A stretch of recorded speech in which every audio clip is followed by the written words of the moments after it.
So I'm currently staying in a Swedish summer house by the lake, and here in summer houses it is very common to not have a toilet, or better said, maybe a compost toilet.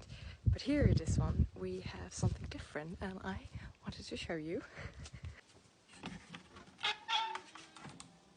This is a burner toilet, so you basically take this bag of paper, you place it in, and when you're done, you close it. You press that button for the bag to disappear, and then you press this button, and then it burns it.